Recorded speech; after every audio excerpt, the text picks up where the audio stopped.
इस कहानी को मैंने एडिट और अनुवादित किया है। धन्यवाद। अध्याय 31। ऋषि ताल और अन्य लोगों ने ऐसा इसलिए सोचा क्योंकि उन्हें पहले ही पता चल गया था कि राजमहरा अपनी बेटियों से बहुत प्यार करता है। अभी अभी उसने बच्चे को 9वें स्तर के लोहे के शेर राक्षस के दानव कोर के साथ खेलने दिया। अब जब बच्चा 9 सिर वाले स्वर्गीय अजगर के साथ खेलना चाहता था तो वह कैसे सहमत नहीं हो सकता था। हालांकि इस 9 सिर वाले स्वर्गीय अजगर का साधना स्तर बहुत ऊंचा था और स्वभाव भी बहुत हिंसक था। पत्नी अपनी बेटी की मांग कैसे पूरी कर सकती थी। ऋषि ताल और अन्य लोग जल्दी से राजमहरा के पास चले गए और उसे सम्मानपूर्वक और उम्मीद भरी नजरों से देखने लगे। पत्नी की क्षमता के साथ 9 सिर वाले स्वर्गीय अजगर से निपटना स्वाभाविक रूप से कोई समस्या नहीं थी। अब सबसे दिलचस्प बात यह थी कि पत्नी 9 सिर वाले स्वर्गीय अजगर को कैसे अपनी बात सुनाएगी। राजमहरा को इस बात की परवाह नहीं थी कि हर कोई क्या सोचता है। उसने राधिका को प्यार से देखा। ठीक है डैडी, इसे तुम्हारा खिलौना ही रहने देंगे। अनन्या और बाकी लोगों ने यह सुनकर बहुत ही भयभीत भाव प्रकट किए। अनन्या जल्दी से आगे बढ़ी और राजमहरा की जांघ को गले लगाया और उसे बेतहाशा हिलाया। पापा, ये 9 सिर वाला सांप बहुत बड़ा और भयंकर है। इसे वापस लाना बहुत खतरनाक है। रिया ने जल्दी से सहमति में सिर हिलाया। ये सही है। राधिका कभी कभी हमें डराने के लिए 9 स्केल पायथन का इस्तेमाल करती है। अगर तुम फिर से 9 सिर वाला सांप वापस लाओगे तो हम डर के मारे जरूर रोएंगे। अलीशा अपनी बहनों से सहमत थी। ये सही है, ये सही है। मैं भी डर के मारे जरूर रोऊंगी। अपनी तीनों बेटियों को भौहें सिकोड़ते और मुंह बनाते हुए देखकर राजमहरा का दिल पिता के प्यार से भर गया। चाहे जब भी हो, ये खजाने हमेशा बहुत प्यारे लगते हैं। अब समस्या ये थी कि राधिका 9 सिर वाले स्वर्गीय अजगर को चाहती थी जबकि अनन्या और बाकी लोग नहीं चाहते थे। राजमहरा को अपनी बेटियों की भावनाओं को ठेस न पहुंचाने के लिए सबसे सही संतुलन हासिल करना था। उसकी नज़र अनन्या, रिया और अलीशा पर पड़ी। राजमहरा ने मुस्कुराते हुए पूछा, क्या तुम स्वर्गीय कुत्ते जानवर से डरती हो? अनन्या ने अपना सिर हिलाया। नहीं। रिया ने भी अपना सिर हिलाया। मुझे लगता है कि स्वर्गीय कुत्ते जानवर बहुत प्यारा है। अलीशा ने सिर हिलाया। हाँ, मैं अक्सर स्वर्गीय कुत्ते जानवर के साथ खेलती हूँ। राजमहरा ने फिर पूछा, तो अगर डैडी 9 सिर वाले सांप से कहें कि वह स्वर्गीय कुत्ते जानवर से सीखे कि तुम लोगों के लिए भौंकना सीखो, तो क्या तुम लोग तब भी उससे डरोगी? अनन्या, रिया और अलीशा ने एक साथ अपना सिर हिलाया। नहीं, उन्हें लगा कि सिर्फ प्यारे राक्षस जानवर ही स्वर्गीय कुत्ते जानवरों की तरह प्यारी चीखें निकाल सकते हैं। अगर 9 सिर वाला सांप इस तरह भौंक सकता है तो वह प्यारा राक्षस जानवर ही होगा। राधिका की आंखें चमक उठीं। पिताजी, इसे चिल्लाने दो।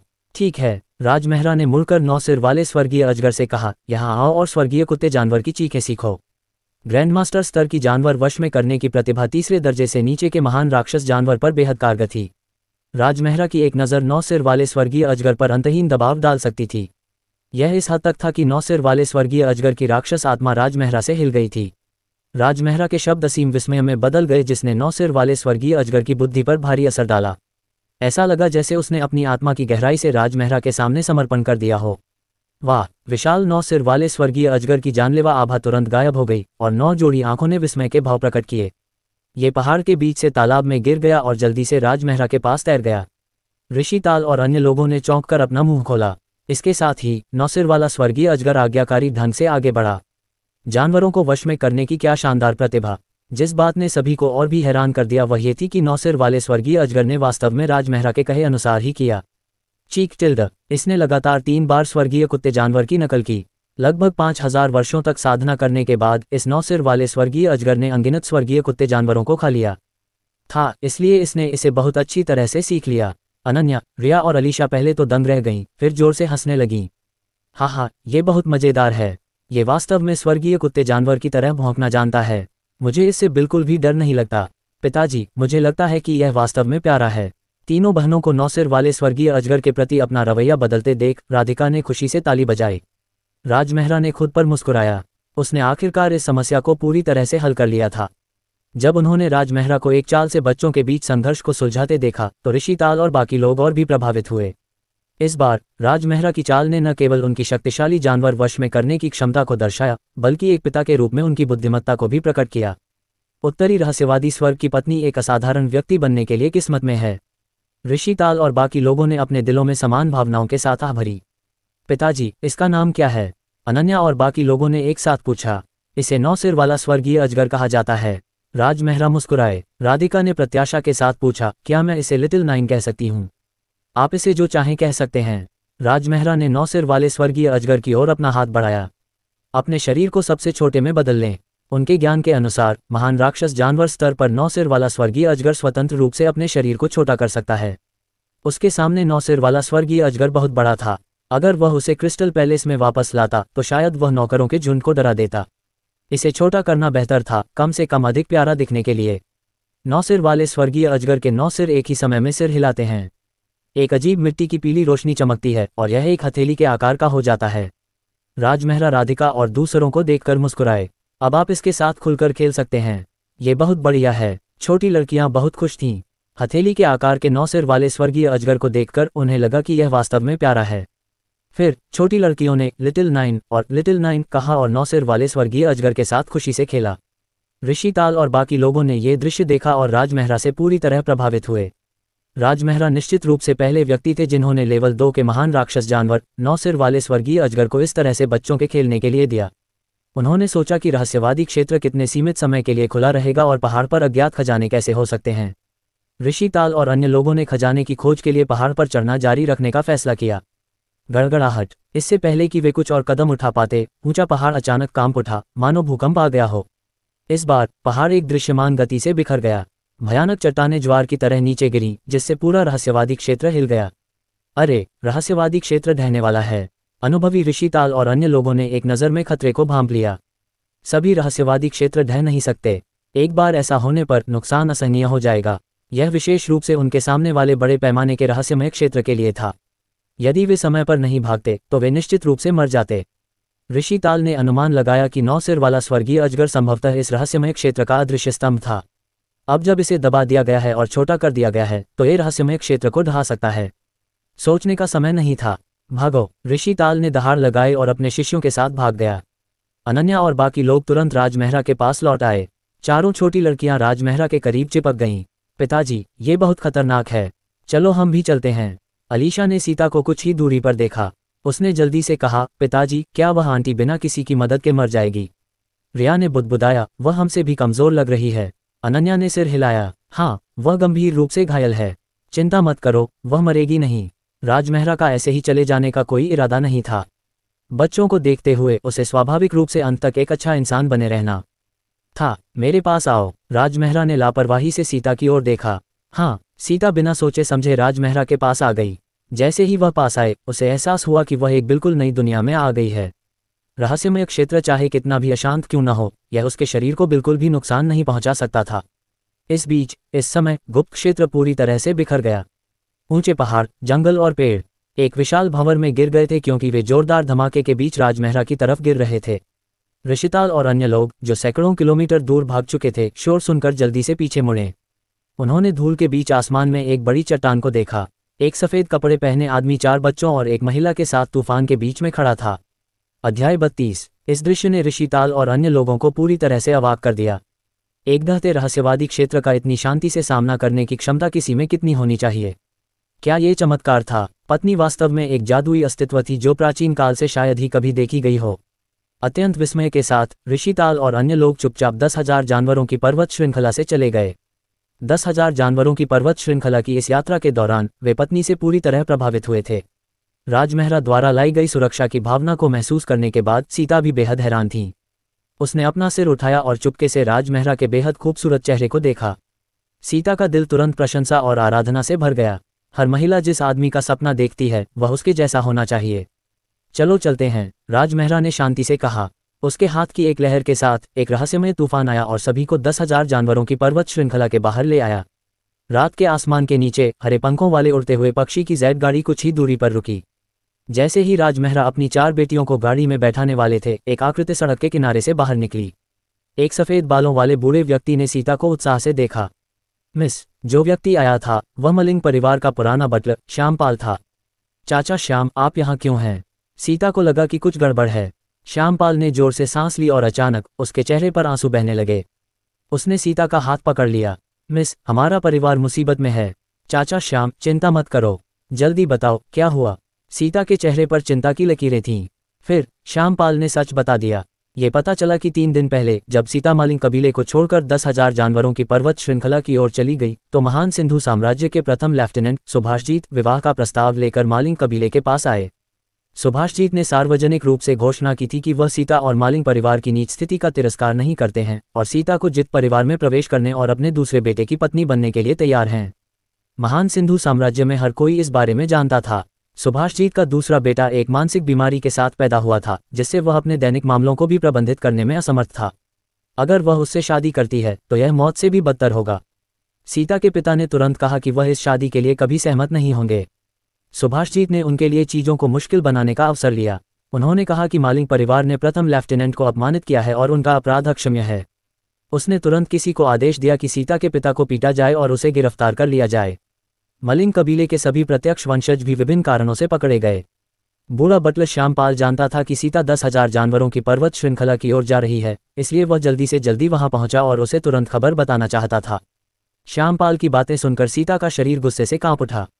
सुभाषजीत तो सिर्फ एक फर्स्ट लेफ्टिनेंट है। जब हमारे मलिंग परिवार के पास ताकत थी तो वह कुछ भी नहीं था। मुझे उम्मीद नहीं थी कि जब हम नीचे होंगे तो हर कोई हमारे परिवार को लात मारेगा। उसने भी हमें इस तरह से धमकाया।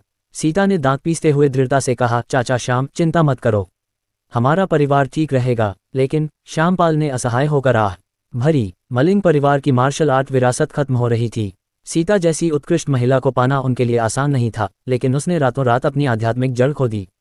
सुभाषजीत के इतने अहंकारी होने का कारण निश्चित रूप से ये था कि उसे महान सिंधु साम्राज्य के राजपरिवार की अनुमति प्राप्त थी।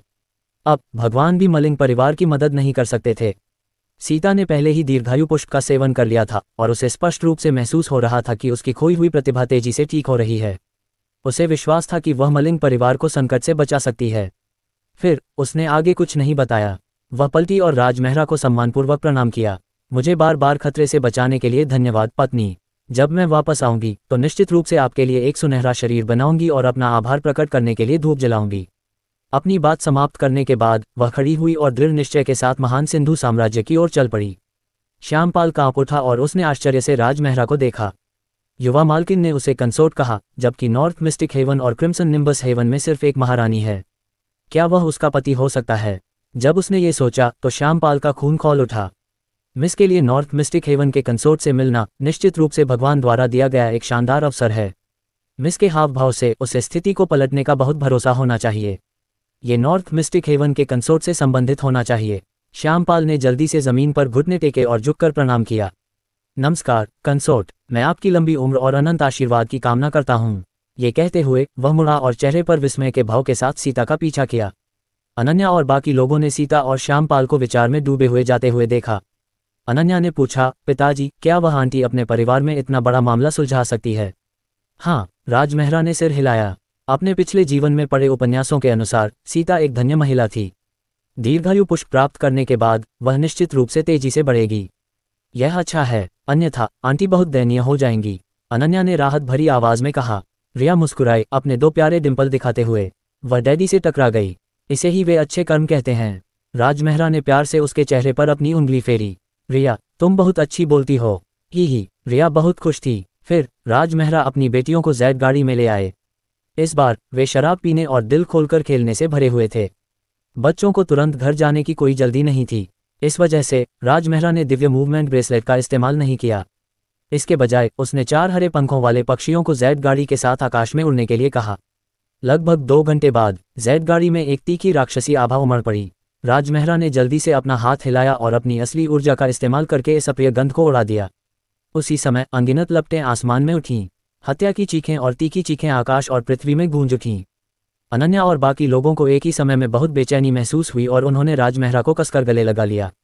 पिताजी, कितनी भयानक आवाज़ है, मुझे बहुत डर लग रहा है।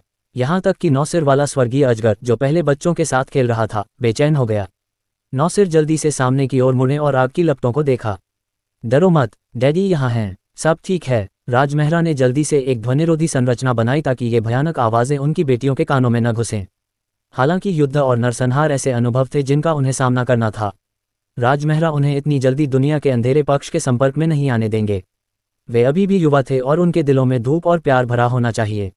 अपनी दिव्य इंद्रिय को मुक्त करने के बाद राजमहरा ने अपने सामने 10,000 पहाड़ों के बीच एक उचित आकार का देश देखा। इस समय इस देश में एक भयानक राक्षसी हवा बह रही थी। हजारों शक्तिशाली राक्षस जानवर इस देश में मनुष्यों का वध कर रहे थे। नौसिर वाले स्वर्गीय अजगर की उत्तेजना को महसूस करते हुए राजमहरा ने अपने मन के माध्यम से अपनी आवाज़ प्रसारित की, नीचे जाओ और इस गंदगी को शांत करो। ये नौसिर वाला स्वर्गीय अजगर न केवल अग्निगुण वाला एक राक्षस जानवर था, इसके पास एक अत्यंत विशेष कौशल भी था जो इसे भक्षण करके खेती करने की अनुमति देता था। नीचे के राक्षस जानवर इसका मुकाबला नहीं कर सकते थे।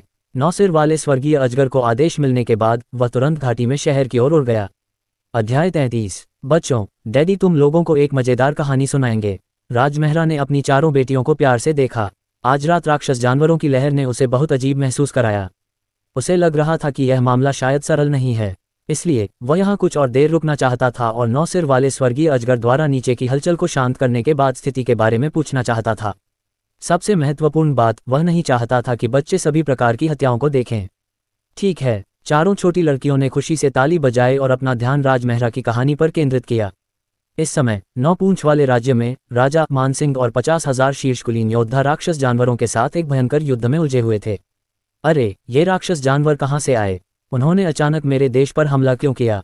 मानसिंह ने अपनी तलवार थाम ली और उसके चेहरे पर नाराजगी भरी नजर थी। उसका देश उत्तरी रहस्यवादी स्वर्ग और क्रिम्सन निम्बस स्वर्ग के बीच की सीमा के बाहर स्थित था। ये कहा जा सकता है कि यह एक निर्जन देश था, लेकिन देश की स्थापना के बाद से हजारों वर्षों में 9 पूंछ वाले राज्य को कभी भी बाहरी दुनिया ने परेशान नहीं किया था। अप्रत्याशित रूप से आज रात अचानक 9 राक्षस जानवरों का एक बड़ा समूह दिखाई दिया। वे पागल हो गए थे क्योंकि वे हरे पहाड़ पर शहर के माध्यम से उत्पात मचा रहे थे और उन्होंने जो भी देखा उसे मार डाला। वे चरम सीमा तक क्रूर थे। ग्रैंड स्टेट मास्टर नरेश लाल ने कहा, महाराज, ये सब बाद की बातें हैं। आइए पहले इन राक्षस जानवरों को मार दें। आह, मानसिंह ने आह भरी। क्या आप नहीं देख सकते? हम उन्हें लंबे समय तक रोक नहीं सकते। एक 9 राक्षसी जानवर एक मानव आध्यात्मिक चक्र चरण साधक के बराबर था। उसके सामने हजारों राक्षस जानवर थे।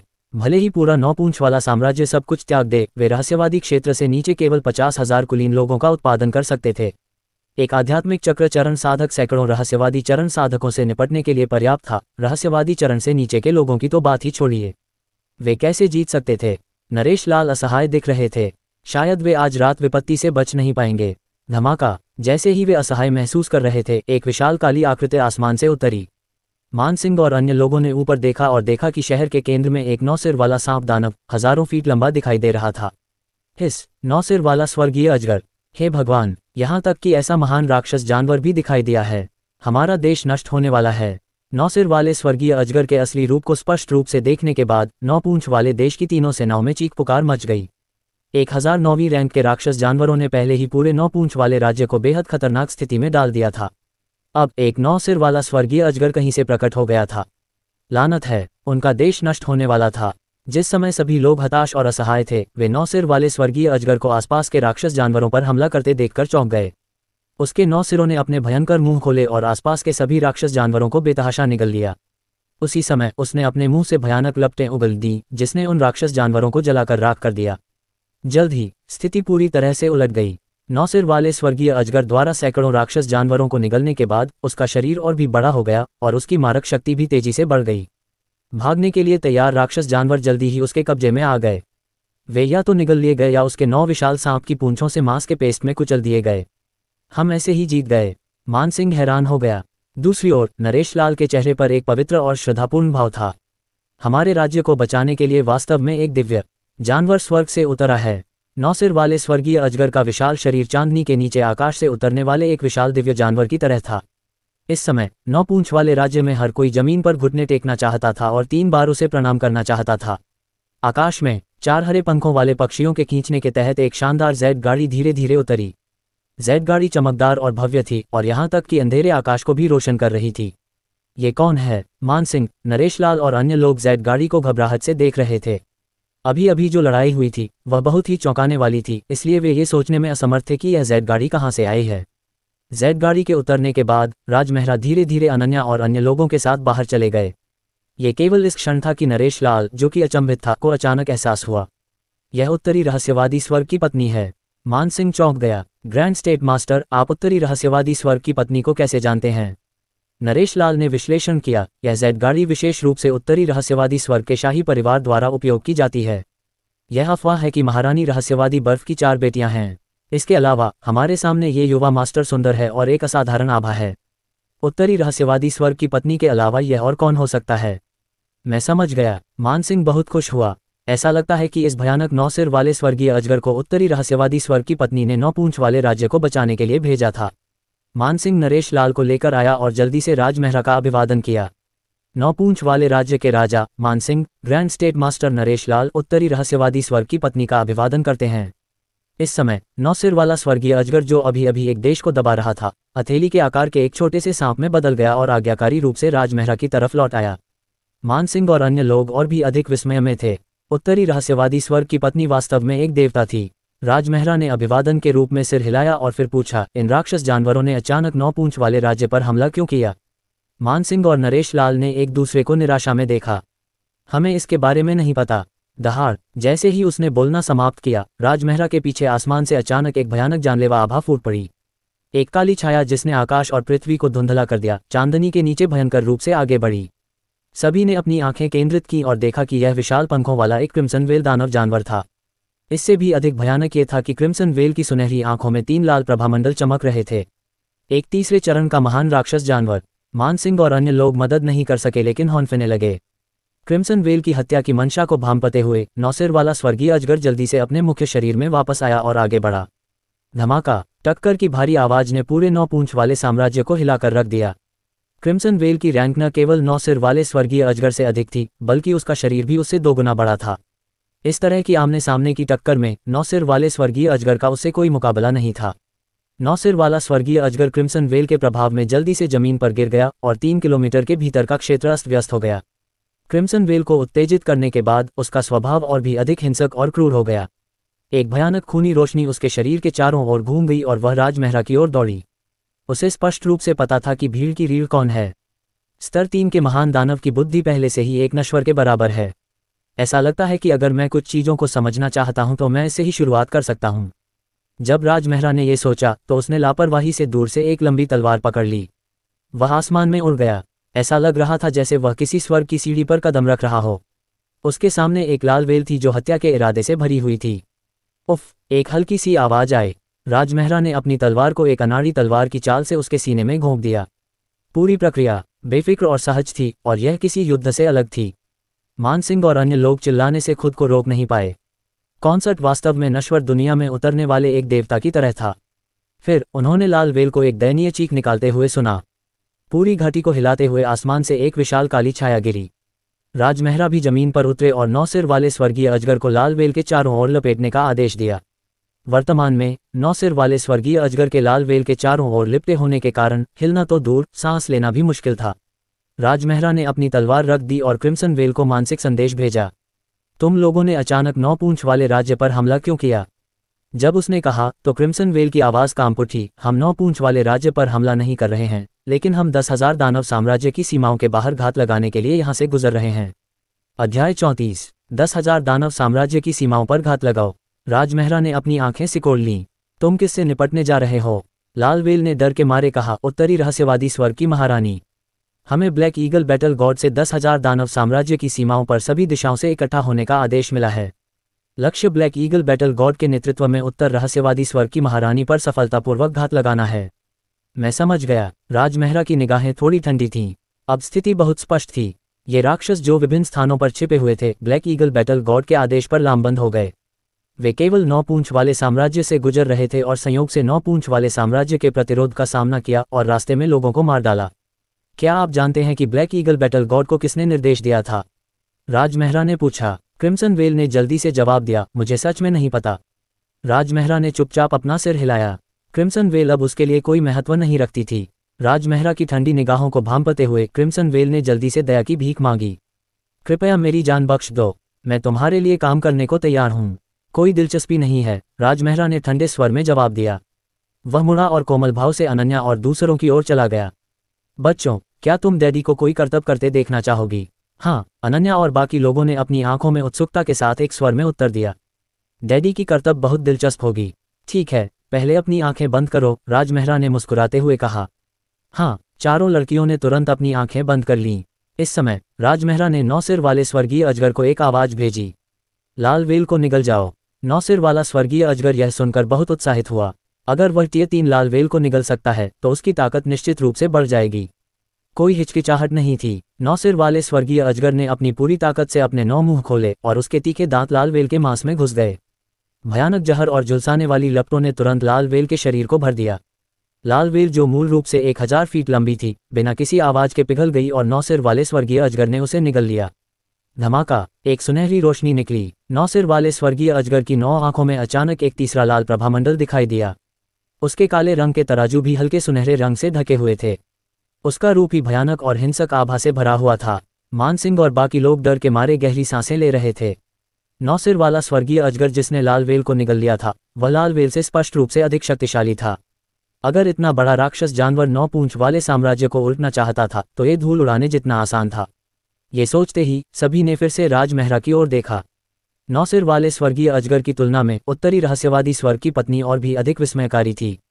उसके साधन और क्षमता वास्तव में भयानक थे। राजमहरा ने सभी की सम्मानजनक निगाहों को अनदेखा कर दिया। 9 सिर वाले स्वर्गीय अजगर को छोटा करने के बाद उसने अपनी चारों बेटियों को प्यार से देखा। ठीक है, अब तुम अपनी आंखें खोल सकती हो। चारों छोटी लड़कियों ने एक साथ अपने हाथ नीचे कर लिए। तुम लोगों ने क्या अंतर पाया है? राजमहरा ने मुस्कुराते हुए पूछा। अनन्या और बाकी लोगों ने चारों ओर देखा। सबसे स्पष्ट बात यह थी कि क्रिम्सन व्हेल दानव जानवर गायब हो गया था। मुझे पता है, पिताजी ने उस विशाल दानव जानवर को कुछ भी नहीं बना दिया। ये सही है, ये बहुत बड़ा है। पिताजी ने ये कैसे किया? कितना बढ़िया। पिताजी, मैं भी जादू सीखना चाहती हूँ। छोटी लड़कियां राजमहरा की बाहों में खुद को फेंक दिया। उन्हें लगा कि यह बहुत जादुई था कि इतना बड़ा दानव जानवर अचानक गायब हो गया। ठीक है, जब हम वापस जाएंगे तो पिताजी तुम्हें जादू के गुर सिखाएंगे। राजमहरा के चेहरे पर एक स्नेह भरा भाव था। परफेक्ट फादर प्रोग्राम में कई दिलचस्प छोटी जादू की तरकीबें थीं जो पितृत्व गतिविधियों के लिए बहुत उपयुक्त थीं। तो अगर हम इसे सीख लेते हैं तो क्या हम भी इतने बड़े दानव जानवर को कुछ भी नहीं बना सकते हैं जैसा कि पिताजी ने किया था? छोटी लड़कियों ने प्रत्याशा में अपनी आंखें चौड़ी कर लीं। बेशक, राजमहरा मुस्कुराए और उनके सिर को सहलाया। मानसिंह और अन्य लोग विस्मय से भर गए। उत्तरी रहस्यवादी स्वर्ग की महारानी को 9 स्वर्ग अमर क्षेत्र में एक ठंडी देवी के रूप में सार्वजनिक रूप से स्वीकार किया गया था। अतीत में अनगिनत अभिमानी कुलीनों ने उसके प्रति अपने प्रेम को स्वीकार किया था, लेकिन वे सभी उसके द्वारा निर्दयतापूर्वक अस्वीकार कर दिए गए थे। यहाँ तक कि कुछ लोग ऐसे भी थे जो महारानी रहस्यवादी बर्फ की नज़र में भी नहीं आ सकते थे। राजमहरा द्वारा बच्चों को मनाने से पहले मानसिंह और अन्य लोग सोच रहे थे कि क्या राजमहरा के पास महान महारानी का दिल जीतने के लिए कोई विशेष तरीका है। अब वे समझ गए। बच्चों की परवरिश के मामले में अगर राजमहरा दूसरे नंबर पर होने का दावा करते हैं तो कोई भी व्यक्ति पहले होने का दावा करने की हिम्मत नहीं करेगा। उनकी चाल ने न केवल बच्चों को सांप द्वारा व्हेल को निगलने के खूनी दृश्य को देखने से रोका, बल्कि बच्चों को बेहद खुश भी किया। कितना शानदार! ये देखकर कि 9 पूंछ वाले साम्राज्य में अराजकता शांत हो गई थी, राजमहरा फिर अपनी बेटियों को जैद गाड़ी में वापस ले आए। वैसे भी अभी भी सुबह थी। उसने पहले राक्षसों के घात से निपटने और बच्चों को घर लाने की योजना बनाई। इस दुनिया में राजमहरा के पास 2 चीजें थीं जिन्हें कोई नहीं छू सकता था। 4 बेटियां और उनकी माँ। अगर कोई उन्हें छूने की हिम्मत करता तो माफ करना, वह उन सभी को मार देता। 10,000 दानव साम्राज्य की सीमाओं के बाहर 300,000 किलोमीटर उत्तरी रहस्यवादी स्वर्ग के बगल में एक विशाल घाटी थी। घाटी के दोनों ओर खूबसूरत पहाड़ और जंगल थे। इलाका जटिल और अजीब था। अगर कोई घाटी के ऊपर छिप जाता तो न केवल वह नीचे के लोगों द्वारा खोजे जाने से बच सकता था, बल्कि 50 किलोमीटर के दायरे में सब कुछ देख सकता था। वहां ब्लैक ईगल बैटल गॉड भाई सचिन जोशी, सिद्धार्थ जोशी और समय जोशी थे। इस समय वे 10,000 राक्षस सैनिकों के साथ पहाड़ी घाटी पर घात लगाए बैठे थे। तीनों जोशी भाइयों के मूल शरीर सभी रैंक 3 दोहरे सिर वाले कालेबाज महान राक्षस जानवर थे। वे युद्ध में बहादुर और कुशल थे और वे राक्षस जाति के बीच युद्ध देवताओं के रूप में काफी प्रसिद्ध थे। उनके अधीन राक्षस योद्धा सभी 9वीं रैंक से ऊपर के राक्षस जानवर थे। उनमें से पहले चरण से ऊपर 300 से अधिक महान राक्षस थे। ये कहा जा सकता है कि अगर यह बल किसी पर घात लगाता तो यह निश्चित रूप से घातक होता। अंधेरी घाटी की झाड़ियों में तीनों जोशी भाइयों ने बैंगनी काले कवच और एक काले पंख वाले लबादे को पहना और 50 किलोमीटर दूर जमीन पर नीचे देखा। सचिन जोशी ने फिर आसमान की ओर देखा। समय के अनुसार महारानी मिस्टिक आइस की सेना को 10,000 दानव साम्राज्य से प्रस्थान करने और उत्तरी मिस्टिक स्वर्ग में लौटने में अधिकतम 2 घंटे लगेंगे। क्या यहाँ सभी हमारे पक्ष में हैं? समय जोशी ने इस बारे में सोचा और कहा, मुझे लगता है कि सिर्फ क्रिम्सन व्हेल ही नहीं आई है। सिद्धार्थ जोशी ने उसकी तरफ देखा और ठंडे लहजे में कहा, ये क्रिम्सन व्हेल तुम्हारे प्रति पूरी तरह से वफादार नहीं लगती। बाकी सब यहाँ हैं, लेकिन बहुत देर हो चुकी है। क्या ये तुम्हें शर्मिंदा करने की कोशिश कर रहा है? समय जोशी ने गुस्से से भरा भाव प्रकट किया। ये सिर्फ एक बेवकूफ व्हेल है। उसके बिना हम अभी भी महारानी मिस्टिक आइस को पीड़ित होने देंगे। सचिन जोशी ने थोड़ा सिर हिलाया। उसने 10,000 दानव साम्राज्य की स्थिति की जांच करने के लिए बहुत पहले ही स्काउट्स को भेजा था। हालांकि 10,000 दानव साम्राज्य के राजा अंशुमान की अचानक हत्या कर दी गई थी और रक्तपिपासु दानव भगवान रातों रात गायब हो गए थे। 10,000 दानव साम्राज्य में अभी भी कई शक्तिशाली दानव गुट थे। महारानी मिस्टिक आइस को भी 10,000 दानव साम्राज्य पर अपने हमले में काफ़ी नुकसान उठाना पड़ा था। अब महारानी मिस्टिक आइस शेष सैनिकों को वापस लाने वाली थी। तीनों सेनाएं निश्चित रूप से थक जाएंगी। इसके अलावा यहाँ घात लगाकर बैठे हुए उनके पास जो ताकत थी उससे वे महारानी मिस्टिक आइस को बिना किसी चेतावनी के पकड़ लेंगे। सचिन जोशी के चेहरे पर एक आत्मसंतुष्ट मुस्कान उभरी। तीसरा भाई सही कह रहा है। क्रिम्सन वेल की अनुपस्थिति हमें बिल्कुल भी प्रभावित नहीं करेगी। जब तक हम महारानी मिस्टिक आइस को इस बार गंभीर रूप से घायल नहीं कर देते तब तक राक्षस जाति में हमारी प्रतिष्ठा निश्चित रूप से सुधरेगी। जब समय आएगा वह दिन जब हमारी ब्लैक ईगल जनजाति राक्षसों के बीच उड़ान भरेगी, वह बस कोने के आसपास ही होगा। सिद्धार्थ जोशी और समय जोशी गर्व से मुस्कुराए। उजागर होने से बचने के लिए उन्होंने जल्दी से अपनी आवाज़ कम कर दी। चूंकि वे घात लगा रहे थे इसलिए उन्हें धैर्य रखना था। वे महारानी मिस्टिक आइस को कुछ भी पता नहीं चलने दे सकते थे। उन्हें यह नहीं पता था कि घाटी से 5,000 किलोमीटर ऊपर बादलों में राजमहरा जिस जेट गाड़ी पर सवार थे वह धुंध में तैर रही थी। उन्होंने अपनी आध्यात्मिक समझ को पूरी तरह से उजागर किया और पूरी घाटी में जो कुछ भी हुआ उसे महसूस किया। अध्याय 35। 10,000 दानव साम्राज्य के रास्ते में राजमहरा राक्षस आध्यात्मिक इंद्रिय का उपयोग करके जमीन की खोज कर रहा था। उसके लिए राक्षसों के घात का पता लगाना एक आसान काम था। इस समय विशाल घाटी में घास का एक भी पत्ता, पेड़ या सैनिक राजमहरा की नज़रों से बच नहीं सकता था। बच्चों, लिटिल नाइन को थोड़ी देर के लिए अपने साथ खेलने दो। क्या डैडी थोड़ी देर के लिए बाहर जा सकते हैं? राजमहरा ने अपनी बेटियों को धीरे से देखा। उसने पहले ही सोच लिया था कि इन राक्षसों से कैसे निपटना है। वह 9 सिर वाले स्वर्गीय अजगर को युद्ध के मैदान को साफ करने देने से पहले पहले हमला करने की पहल करेगा। ठीक है, अनन्या और बाकी लोगों ने सहमति में सिर हिलाया। फिर राजमहरा ने एक ध्वनिरोधी संरचना बनाई और जेट गाड़ी को छोड़ दिया। रात के आसमान के नीचे वह तेजी से जमीन के पास पहुंचा। हवा में तैरते हुए राजमहरा ने नीचे घाटी को देखा और अपनी पूरी ताकत से अपने शरीर में मौजूद सच्चे सार को क्रियान्वित किया, जिससे एक गहरा काला सील बन गया। Non-nether mistake killing formation. यह एक किलिंग फॉर्मेशन था जो राजमहरा द्वारा 10 दिशा आरेख में पाए गए राक्षस जानवरों के खिलाफ बेहद शक्तिशाली था। एक बार यह फॉर्मेशन बन जाने के बाद यह 50 किलोमीटर के क्षेत्र को घेर सकता था। इसमें बेहद ठंडी नेदरवर्ल्ड आभा थी। राक्षस जानवरों की त्वचा और मांस चाहे कितने भी मोटे क्यों न हो, उनका विरोध करना मुश्किल था। इतना ही नहीं, बल्कि इस फॉर्मेशन के स्थापित होने के बाद ये स्वर्गीय दाव की शक्ति को अवशोषित कर सकता था और अंतहीन हत्या के इरादे में बदल सकता था। एक बार जब वे अंदर फंस जाते तो वे निश्चित रूप से मर जाते। राजमहरा की योजना के अनुसार वह जानबूझकर किलिंग फॉर्मेशन को एक दोष प्रकट करने देगा और पूछताछ के लिए सबसे मजबूत ब्लैक ईगल बैटल गॉड को छोड़ देगा। बाकी सभी मारे जाएंगे। एक सहज झटके के साथ उसने काली सील को घाटी में फेंक दिया। उसने रहस्यमयी सील को रात में गायब होते देखा। जहां भी वह जाती वह आसपास के स्थान को थोड़ा उतार चढ़ाव देती और उतार चढ़ाव की सीमा कई गुना बढ़ जाती। कुछ ही देर में वह पूरी तरह से विशाल घाटी में गायब हो गई। इस समय घाटी में छिपे राक्षसों जैसे कि ब्लैक ईगल बैटल गॉड और अन्य ने हवा में एक अजीब सी लहर महसूस की। ये है। तीनों जोशी भाइयों ने उलझन में इधर उधर देखा। ओह! काली रोशनी तुरंत फूट पड़ी। पूरी घाटी एक विशाल बुलबुले में लिपटी हुई लग रही थी। अजीब ठंडी हवा के झोंके हड्डियों को कंपा देने वाली हत्या की मंशा लेकर सीटी बजा रहे थे। हिस, यह एक गठन है। ऐसा कौन है जो इतना बड़ा हत्या का गठन कर सकता है? जल्दी करो और भाग जाओ। राक्षस सैनिक अराजकता में थे। तीनों जोशी भाई अपने असली रूप में आ गए और बिजली की गति से आकाश में चले गए। उनकी तुलना में हालांकि कई राक्षस जानवर बहुत तेजी से आगे बढ़ते हैं, फिर भी वे आधे बीट धीमे थे। सिर्फ आधे बीट में नॉन-नेदर मिस्टिक किलिंग फॉर्मेशन पूरी तरह से बन गया। पलक झपकते ही भयानक चरम ठंड नॉन-नेदर किलिंग इंटेंट फॉर्मेशन से पागलों की तरह बाहर निकल आए। अनगिनत चीखें और सदमे की चीखें हवा में भर गईं। कौन है? सचिन जोशी का शरीर थोड़ा कांप उठा। उन्हें लगा कि स्थिति बहुत खराब थी। उन्होंने बिना किसी को बताए घात लगाया था। अप्रत्याशित रूप से मंटिस सिकाडा का पीछा करता है, पीछे ओरियोल से अनजान, और वास्तव में किसी ने उसे धोखा दिया था। इस समय एक सम्राट दायरे के साधक की शक्तिशाली आभा आकाश से उतरी। तीनों जोशी भाइयों ने एक साथ ऊपर देखा। सफेद लबादे में एक सुंदर आदमी उनके ऊपर खड़ा था। सचिन जोशी सावधान दिखे। तुम ही हो जिसने हम पर घात लगाया था। घात लगाया था। राजमहरा खुद को खुश महसूस किए बिना नहीं रह सके। तुम्हारे कामों की तुलना में मैं पहले से ही बहुत सम्माननीय माना जाता हूँ। तीनों जोशी भाइयों के हाव भाव एकदम बदल गए। जैसी कि उम्मीद थी वह विशाल हत्या करने वाला दल उनके सामने खड़े आदमी ने बनाया था। समय जोशी का लहजा थोड़ा सम्मानजनक था। क्या मैं पूछ सकता हूँ कि तुम कौन हो? तुमने हमें मारने की कोशिश क्यों की? राजमहरा ने ठंडे स्वर में कहा, मैं महारानी मिस्टिक आइस और उनके बच्चों का पिता हूँ। तो यह नॉर्थ मिस्टिक हेवन की पत्नी है। तीनों जोशी भाइयों के हाव भाव और भी भद्दे हो गए। ये पता चला कि नॉर्थ मिस्टिक हेवन की पत्नी वास्तव में इस हद तक शक्तिशाली थी। तीनों भाइयों ने जल्दी से एक दूसरे की तरफ देखा। राजमहरा ने जो सम्राट क्षेत्र आभा प्रकट की और अभी जो गठन हुआ वह उसकी ताकत साबित करने के लिए काफ़ी था।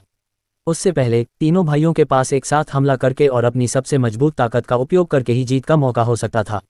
सौभाग्य से ब्लैक फाल्कन युद्ध में प्रतिभाशाली थे। अपनी बिजली जैसी गति, अविनाशी हमला करने की क्षमता और अपने भयानक साधना आधारों पर भरोसा करते हुए इस लड़ाई में कोई चमत्कार हो सकता था। ये सोचते हुए तीनों भाई एक साथ फूट पड़े और 3 विशाल 2 सिर वाले काले चील में बदल गए जो राजमहरा पर हमला कर दिया। क्या यही है? राजमहरा ने अपने हाथ में लंबी तलवार पकड़ी और अपने दिव्य आंदोलन कंगन का उपयोग दुनिया की आध्यात्मिक ऊर्जा को उन्मत्त रूप से अवशोषित करने के लिए किया। जिस गति से उनका साधना आधार सम्राट क्षेत्र में था वह दिव्य आंदोलन कंगन द्वारा प्रदान की गई शक्ति के साथ एक था, जबकि एक भयानक गति में बदल गया जिसने 3 ब्लैक फाल्कन भाइयों को पूरी तरह से कुचल दिया। फफट! पहले वार ने समय जोशी के एक पंख को काट दिया। फफट! दूसरी तलवार सचिन जोशी के दाहिने सीने में जोर से लगी। सिद्धार्थ जोशी चौंक कर चिल्लाया और जल्दी से अपने पंख फड़फड़ाते हुए आसमान की ओर भागा। राजमहरा तुरंत हवा के झोंके में बदल गया और उसका रास्ता रोक दिया। मुझे नहीं लगता कि मैंने तुम्हें जाने के लिए कहा था, है न? एक तलवार की रोशनी चमकी और सिद्धार्थ जोशी की पीठ पर लगी। पहले आदान प्रदान में तीनों जोशी भाई हार गए और जमीन पर गिर पड़े। राजमहरा के सामने ब्लैक फाल्कन जाति की युद्ध कौशल पूरी तरह से अप्रभावी थी। लानत है! तीनों जोशी भाइयों ने घृणा में अपने दांत पीस लिए। जब उन्होंने ऊपर देखा और राजमहरा को देखा तो उनके चेहरे पर डर के भाव दिखाई दिए। नॉर्थ मिस्टिक हेवंस कॉन्सर्ट ने उन्हें बहुत परेशान कर दिया था। राजमहरा ने सचिन जोशी के सिर पर पैर रखा और नीचे देखा। बोलो, तुम लोगों को किसने निर्देश दिया? सचिन जोशी ने घुटन भरी सांस ली और कहा, कमांडर का आदेश था कि हम तीनों को महारानी मिस्टिक आइस पर घात लगाने दिया जाए। क्या तुम जानते हो कि वह कहाँ है? राजमहरा ने पूछा। सचिन जोशी ने जल्दी से अपना सिर हिलाया। मुझे नहीं पता, ग्रैंड कमांडर ने हमेशा दूर से आदेश दिए हैं। हम उसे देखने के योग्य नहीं हैं। राजमहरा ने चंचलता से मुस्कुराया। तो ऐसा लगता है कि तुम लोगों को रखने का कोई मतलब नहीं है। ये तीनों ब्लैक ईगल बैटल गॉड्स चालाक थे। राजमहरा उनके चंद शब्दों से कैसे धोखा खा सकते थे? समय जोशी डर गए और जल्दी से बोले, लेकिन हम जानते हैं कि 10 दिनों में उत्तरी पठार पर्वत श्रृंखला में एक पैतृक पूजा सभा होगी। उस समय ग्रैंड कमांडर निश्चित रूप से प्रकट होंगे। सिद्धार्थ जोशी ने सहमति में सिर हिलाया। हमारा मूल इरादा आज महारानी मिस्टिक आइस पर घात लगाने में सफल होने के बाद बैठक में श्रेय मांगना था। किसने सोचा होगा? ये देखकर कि उनके दोनों भाइयों ने पहले ही सब कुछ बता दिया था, सचिन जोशी केवल आह भरकर कह सकते थे, ये सही है, उन्होंने जो कहा वह सच है। राजमहरा ने थोड़ा सिर हिलाया। नौस्वर्ग अमर क्षेत्र में मानव शक्तियों के दमन के कारण नौस्वर्ग अमर क्षेत्र में राक्षस आमतौर पर कोई दृश्य बनाने की हिम्मत नहीं करते थे, इसलिए उनके निशान ढूंढना बेहद मुश्किल था। लेकिन राजमहरा के लिए आज रात की फसल पहले से ही काफी बड़ी थी। सबसे पहले उसने राक्षसों के घात को पहले ही समाप्त कर दिया था। दूसरे, ब्लैक ईगल बैटल गॉड ने दानव कमांडर के ठिकाने का खुलासा किया था। राजमहरा को अब 10 दिन बाद उत्तरी पठार पर्वत श्रृंखला की ओर जाना था और यह पता लगाना था कि दानव जाति दीपिका पर घात क्यों लगाना चाहती थी और दानव जाति के कमांडर को नरक में भेजना चाहती थी। लिटिल नाइन, नीचे आओ। राजमहरा ने फिर अपनी आवाज़ 9 सिर वाले स्वर्गीय अजगर को प्रेषित की। जल्द ही 9 सिर वाला स्वर्गीय अजगर राजमहरा के पास आ गया। लिटिल नाइन ने 3 जोशी भाइयों के खून की गंध सूंघी तो वह अपनी जीभ बाहर निकाले बिना नहीं रह सका। जब उन्होंने ये दृश्य देखा तो तीनों जोशी भाइयों के सिर में झुनझुनी होने लगी। लिटिल नाइन अभी तक अपने मूल रूप में वापस नहीं आया था, लेकिन उन्हें ऐसा लग रहा था कि वे गंभीर रिप की निगाह का सामना कर रहे हैं। उत्तरी रहस्यवादी स्वर्ग की पत्नी, तुम्हें और क्या चाहिए? सचिन जोशी ने जल्दी से पूछा। क्या पूछने की जरूरत है? राजमहरा ने व्यंग्य किया और आकाश में उड़ने के लिए प्रकाश की किरण में बदल गया। उसी समय उसने 9 सिर वाले स्वर्गीय अजगर को एक आवाज भेजी, उन्हें खाओ। हिस्टिल्डा हिस्टिल्डा। 9 सिर वाले स्वर्गीय अजगर ने लालच से अपनी जीभ बाहर निकाली और पलक झपकते ही अपने मूल रूप में लौट आया। विशाल काली आकृति ने तुरंत तीनों जोशी भाइयों को ऐसा महसूस कराया जैसे वे नरक में हों। जब राजमहरा जेड गाड़ी में वापस लौटे तो चारों छोटी लड़कियां दुखी भाव से मुंह फुलाए हुए थीं। हम मस्ती कर रहे थे जब लिटिल नाइन अचानक चली गई। कितनी शरारती है, राधिका ने भौहें सिकोड़ी। लगता है मुझे इसे और तंग करना होगा, नहीं तो इसे पता ही नहीं चलेगा कि मैं इसकी बहन हूँ। अनन्या, रिया और अलीशा ने इस बारे में सोचा और महसूस किया कि उनकी छोटी बहन ने जो कहा वह बहुत सही था। हाँ, तीनों छोटी लड़कियों ने एक स्वर में कहा। राजमहरा ने अपना सिर हिलाया और मुस्कुराया। ये छोटी लड़कियां वाकई बहुत प्यारी थीं। बच्चों, डैडी वापस आ गए हैं। अपनी बेटियों को इतने लंबे समय तक अकेला छोड़ने के बाद राजमहरा को एहसास हुआ कि वह वाकई उन्हें छोड़कर नहीं जा सकता। अध्याय 36। 10,000 दानव साम्राज्य, दानव महल। दीपिका हॉल में खड़ी थी और उसने बैंगनी सोने का फ्लाइंग फीनिक्स कवच पहना हुआ था। 2 दिन की भीषण लड़ाई के बाद उत्तरी रहस्यवादी स्वर्ग की सेना ने आखिरकार दानव महल को अपने कब्जे में ले लिया। इसका मतलब था कि अब से 10,000 दानव साम्राज्य उत्तरी रहस्यवादी स्वर्ग के नियंत्रण में होगा। इस लड़ाई में इतनी हलचल के साथ अंधेरे में छिपे हुए दुश्मन निश्चित रूप से चुपचाप बैठकर नहीं देखेंगे। दीपिका ने मन ही मन सोचा। 4 साल पहले 12 अर्ध सम्राट दायरे के शक्तिशाली लोगों का मास्टरमाइंड जिसने उस पर घात लगाकर हमला किया था अभी भी नहीं मिला था। इसने उसे हाई अलर्ट पर रहने के लिए मजबूर कर दिया। उसने 10,000 दानव साम्राज्य के खिलाफ युद्ध के लिए सबसे अच्छी तैयारी की थी। महाराज, कनिका की कामुक आकृति काली रोशनी से बाहर निकली। दीपिका ने बिना पीछे मुड़े पूछा, क्या तुम्हें कुछ पता चला? जब 10,000 दानव साम्राज्य की स्थिति अभी अभी तय हुई थी तो उसने कनिका को 10,000 दानव साम्राज्य के आसपास की स्थिति की जांच करने के लिए एक शीर्ष खुफिया अधिकारी भेजा। कनिका ने सिर हिलाया। आगे के स्काउट्स के अनुसार हमने 10,000 दानव साम्राज्य की सीमाओं से 300,000 किलोमीटर दूर राक्षसों की अजीब हरकतें देखीं। राक्षस जाति। दीपिका थोड़ा चौंक गई। यहाँ तक कि राक्षस भी इसमें शामिल थे। ऐसा लग रहा था कि स्थिति उसकी कल्पना से कहीं ज्यादा जटिल थी। हाँ, कनिका ने सिर हिलाया। जैसा कि आपने उम्मीद की थी महामहिम, वे वहां घात लगाना चाहते हैं। सबसे संभावित स्थान स्वर्ग आरोहण घाटी है। क्या आप निश्चित हो सकते हैं कि अंतिम स्थान स्वर्ग आरोहण घाटी है? दीपिका ने पलट कर देखा। कनिका ने अपना सिर हिलाया। राक्षस स्वभाव से संवेदनशील होते हैं। हमारे खुफिया अधिकारी उनके बहुत करीब जाने की हिम्मत नहीं करते। दीपिका ने हाथ हिलाया और शून्य से एक बड़ा नक्शा निकाला। करीब से देखने के बाद उसने अपनी खूबसूरत आंखें सिकोड़ते हुए कहा, अगर कोई हम पर घात लगाना चाहता है तो सबसे अच्छी जगह स्वर्ग आरोहण घाटी होगी। कनिका ने थोड़ा सिर हिलाया। दीपिका न केवल शासन करने में अच्छी थी बल्कि वह युद्ध के मैदान में लड़ने में भी कुशल थी। वह स्वर्ग से प्राप्त एक प्रतिभाशाली भी थी और विभिन्न सैन्य रणनीतियों और अजीब दाव में पारंगत थी। कनिका ने पूछा, महाराज, हम इस कठिनाई को कैसे दूर कर सकते हैं? 10,000 दानव साम्राज्य को खत्म करने के बाद दीपिका अपने सैनिकों को उत्तरी रहस्यमय स्वर्ग में वापस लाने वाली थी। अगर स्वर्ग आरोहण घाटी में कोई घात लगा हुआ था तो उसे इस चक्कर से गुजरना होगा। दीपिका ने एक पल के लिए नक्शे को देखा और एक गहरी सांस ली। अब दुश्मन की ताकत स्पष्ट नहीं है, इसलिए अंदर घुसना समझदारी भरा फैसला नहीं है। मुझे लगता है कि हम 3 टीमों में बंट सकते हैं। हम अपना रास्ता बना लेंगे और दोनों पक्षों को कवर करेंगे। कनिका ने सिर हिलाया। हाँ, मैं तीनों सेनाओं को एक ठोस युद्ध योजना बनाने के लिए सूचित करूंगी। जैसे ही वह मुड़ी, एक व्यक्ति हॉल में तेजी से आया। रिपोर्ट। जो व्यक्ति आया वह कनिका द्वारा भेजे गए खुफिया अधिकारियों की दूसरी लहर थी। कनिका ने कहा, क्या खबर है? खुफिया अधिकारी ने जवाब दिया, स्वर्ग असेंशन घाटी में अचानक बदलाव हुआ। वहां घात लगाए बैठे राक्षस जानवरों को एक पावर हाउस ने मार डाला। राक्षस जानवरों के अवशेषों और उन स्थानों को देखते हुए जहां उन्होंने घात लगाया था, मेरा अनुमान है कि वहां कम से कम 10,000 राक्षस घात सैनिक हैं, जिनमें सैकड़ों लेवल 1 राक्षस शामिल हैं। दीपिका ने यह सुनकर चौंक कर अपना सिर उठाया। क्या ये सच है? बिल्कुल, खुफिया अधिकारी ने जल्दी से सिर हिलाया। मैं अपने अधीनस्थों को लेकर घाटी में गया और यह पुष्टि करने के लिए कि वहां घात लगाने वाले सभी सैनिक मर चुके हैं। दीपिका अपना मुंह खोले बिना नहीं रह सकी। इतने कम समय में उसने एक ही सांस में 10,000 से ज्यादा राक्षस जानवरों को मार डाला और उनमें सैकड़ों टियर 3 के महान राक्षस जानवर भी थे। ये शक्तिशाली व्यक्ति कौन था? वह या वे राक्षसों के प्रति इतने निर्दयी क्यों होंगे? क्या यह उत्तरी रहस्यवादी स्वर्ग की वजह से था या किसी और वजह से? हालांकि दीपिका बेहद बुद्धिमान थी, लेकिन अचानक हुई घटनाओं से वह स्तब्ध रह गई। हालांकि अंत में यह अच्छी बात थी कि घात लगाने वाले मारे गए। दीपिका ने तुरंत आदेश दिया, तीनों सेनाओं को इकट्ठा होने का आदेश दें। पलटन 1 घंटे में उत्तरी रहस्यवादी स्वर्ग लौट आएगी। दक्षिण रहस्यवादी स्वर्ग, शाही महल। शून्य से एक सफेद आकृति प्रकट हुई। दक्षिण रहस्यवादी स्वर्ग सम्राट राहुल वासु ने हाथ बढ़ाकर प्रकाश आकृति को पकड़ लिया। ये प्रकाश आकृति फ्लाइंग फेदर नामक राक्षस जाति द्वारा इस्तेमाल की जाने वाली एक संचार विधि थी।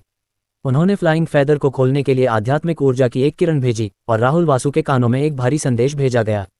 महारानी मिस्टिक आइस पर घात लगाने के लिए भेजे गए घात लगाने वाले सैनिकों को रात भर रहस्यमय व्यक्ति ने मार डाला। उनकी लाशों ने पूरी घाटी को ढक दिया। परिणामस्वरूप महारानी मिस्टिक आइस की उत्तरी मिस्टिक स्वर्ग में वापसी की यात्रा सहज रही। इस मिशन को विफल घोषित कर दिया गया है। राहुल वासु ने अपनी मुट्ठियां कस लीं, जबकि उसकी भुजाएं हिंसक रूप से कांपने से बच नहीं सकीं। अरे, ये कैसे हो सकता है? ये किसने किया? ऐसा ईश्वर प्रदत्त अवसर वास्तव में रहस्यमय व्यक्ति द्वारा नष्ट कर दिया गया था। दुनिया में इससे अधिक दुखद कुछ भी नहीं हो सकता था। अब उसने राक्षसों को जो उदार पुरस्कार दिए थे वे बर्बाद हो गए थे और महारानी मिस्टिक आइस को कोई नुकसान नहीं हुआ। ये वास्तव में दोहरा नुकसान था। राहुल वासु का दिल हताशा से जल रहा था। उसने कुछ गहरी सांसें लीं और उसकी आंखों में ठंडक और भी तीव्र हो गई। दीपिका, तुम एक बार बच सकती हो, लेकिन तुम हमेशा के लिए नहीं बच सकती। मेरी योग्यता और तरीके तुम्हारी कल्पना से परे हैं। बस तुम प्रतीक्षा करो। कोई फर्क नहीं पड़ता कि कौन तुम्हारी मदद करता है, मैं तुम्हें अपनी शक्ति के आगे झुका दूंगा। शांत होने के बाद राहुल वासु ने एक ठंडी मुस्कान प्रकट की। वह दक्षिण रहस्यवादी स्वर्ग शाही परिवार की निश्चित तकनीक विश्व विध्वंसक शास्त्र में पूर्णता प्राप्त करने से केवल एक स्तर दूर था। उस समय वह निश्चित रूप से सम्राट क्षेत्र में अजेय होगा और महान संत क्षेत्र तक भी पहुंच सकता है। जब वह सफल होने का दिन आएगा तो वह दीपिका को असहाय होकर देखता रहेगा कि कैसे उत्तरी रहस्यवादी स्वर्ग को एक व्हेल ने निगल लिया। उत्तरी रहस्यवादी स्वर्ग क्रिस्टल पैलेस। सुबह की चमकदार धूप पड़ रही थी, जिससे क्रिस्टल पैलेस एक स्वप्न जैसे स्वर्ग जैसा लग रहा था जो अतुलनीय रूप से सुंदर था। अपनी बेटियों के साथ स्नान करने के बाद राजमहरा ने उनके लिए एक बहुत ही शानदार और स्वादिष्ट नाश्ता बनाया। जैसे ही उन्होंने अपना भोजन समाप्त किया, एक बूढ़ा व्यक्ति सफेद वस्त्र पहने हुए परिष्कृत आभा के साथ अंदर आया। नमस्कार कॉन्सर्ट। बूढ़ा व्यक्ति मिस्टिक आइस पैलेस का ग्रैंड ट्यूटर विक्रम नेगी था। सुप्रभात ट्यूटर विक्रम, राजमहरा ने जवाब में सिर हिलाया। उनकी समझ के अनुसार विक्रम नेगी दीपिका द्वारा बच्चों को पढ़ाने के लिए नियुक्त शिक्षक थे और एक अधिकारी के शिष्य थे। विक्रम नेगी की एक और पहचान थी और वह उत्तर मिस्टिक हेवन के 10 प्रमुख विद्वानों में से एक थे। वह सतीश शर्मा, आकाश चौहान और अन्य लोगों की तरह ही प्रसिद्ध थे। उन्हें ज्ञानी और सम्माननीय कहा जा सकता था। अगर दीपिका के पास समय नहीं होता तो विक्रम नेगी पढ़ाने के लिए बेतरतीब ढंग से क्रिस्टल पैलेस में आ जाते। विक्रम नेगी को देखकर अनन्या और अन्य लोग जल्दी से खड़े हो गए और उन्हें प्रणाम किया। नमस्कार ग्रैंड ट्यूटर। नमस्कार। विक्रम नेगी की आंखें खुशी से भर गईं। बच्चे बहुत समझदार हैं। अनन्या ने आगे बढ़कर पूछा, टीचर क्या आप आज हमें पढ़ाने जा रहे हैं? विक्रम नेगी ने अपना सिर हिलाया और राजमहरा की ओर सम्मानपूर्वक देखा। आपके पिता एक साहित्यिक संत हैं, तो मैं उनके सामने दिखावा करने की हिम्मत कैसे कर सकता हूँ? आप लोगों के साथ अब मेरे लिए पद छोड़ने का समय आ गया है। राजमहरा ने थोड़ा सिर हिलाया। विक्रम नेगी दीपिका को सरकार चलाने में मदद करना चाहते थे, लेकिन वे अपनी सारी ऊर्जा अपने बच्चों को पढ़ाने में नहीं लगा सकते थे। अब जब वे एक पेशेवर नानी थे तो स्वाभाविक रूप से वे बच्चों के लिए सबसे अच्छा विकल्प थे। जब छोटी लड़कियों ने यह सुना तो उनकी आंखें उत्साह से चमक उठीं। उनके पिता का उनके शिक्षक बनना मज़ेदार होगा। विक्रम नेगी ने फिर अपनी आस्तीन से एक स्याही से रंगी हुई पेंटिंग निकाली और आगे बढ़ गए। पत्नी, मैं आज यहाँ आया हूँ क्योंकि मेरे पास कुछ ऐसा है जिसमें मुझे आपकी मदद चाहिए। राजमहरा ने देखा कि यह स्याही से रंगी हुई पेंटिंग बर्फ और बर्फ से ढकी हुई थी और यह उत्तरी रहस्यमय स्वर्ग का दृश्य लग रहा था। अध्याय 37। क्या उपकार? राजमहरा ने पूछा। विक्रम नेगी ने पेंटिंग की ओर इशारा करते हुए कहा, यह पेंटिंग हमारी साहित्यिक दुनिया की एक आत्मा कलाकृति है। अफवाह है कि यह पेंटिंग 30,000 साल पहले एक छद्म संत द्वारा बनाई गई थी। इसमें प्राकृतिक संत ऊर्जा की एक धारा है जो पूरे अकादमी को पोषण दे सकती है। राजमहरा ने सिर हिलाया। क्या आप इस संत ऊर्जा को सक्रिय करना चाहते हैं? विक्रम नेगी के अनुसार ये संत ऊर्जा संप्रदाय को पोषण देने वाली एक आत्माशिरा की तरह थी। एक बार इसे सक्रिय करने के बाद ये पूरे अकादमी को संत ऊर्जा की एक स्थिर धारा प्रदान कर सकती थी। यह न केवल साहित्यिक साधना पथ पर सभी के लिए फायदेमंद था, बल्कि यह अकादमी की प्रतिष्ठा भी बढ़ा सकता था। आखिरकार साधना की दुनिया में एक आत्मा मेरिडियन 1000 साल या 10,000 साल पुराने संप्रदाय का भी समर्थन कर सकता है। इससे ये देखा जा सकता था कि यह प्राकृतिक संत ऊर्जा कितनी आकर्षक थी। मैं आपसे कुछ भी नहीं छिपा सकता पत्नी, विक्रम नेगी ने सम्मानपूर्वक कहा।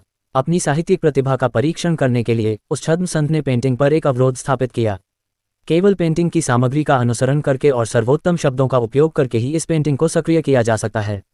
यह अफसोस की बात है कि मैं बहुत अज्ञानी हूँ और 200 वर्षों के शोध के बाद भी इसे समझ नहीं पाया हूँ। मैं आज मोटी चमड़ी का हो रहा था और आपसे, संत विद्वान से, इसे हल करने में मेरी मदद करने के लिए कहना चाहता था। राजमहरा ने थोड़ा मुस्कुराया। यह एक छोटी सी बात है। अपने मन में उन्होंने जल्दी से परम रहस्य सूत्र में दृश्यों से संबंधित विवरणों की खोज की। ये सुनकर विक्रम नेगी बहुत खुश हुए। पत्नी ने सिर हिलाया। इसका मतलब था कि यह मामला निश्चित रूप से सफल होगा।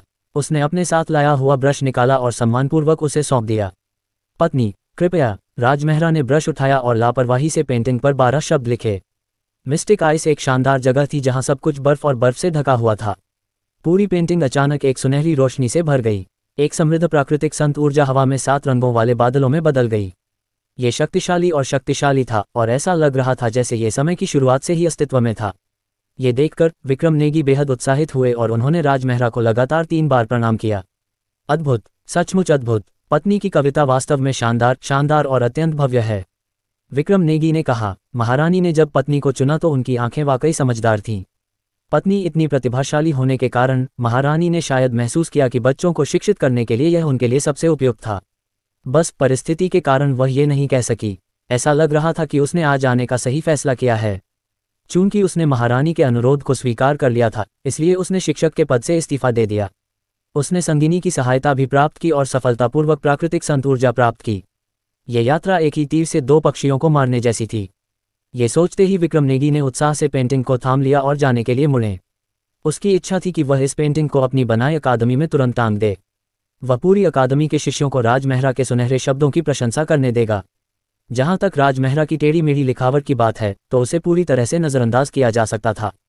7 रंगों वाली पवित्र ज्योति की चमक में उसकी लिखावट में सरलता और अनाड़ीपन का भाव था।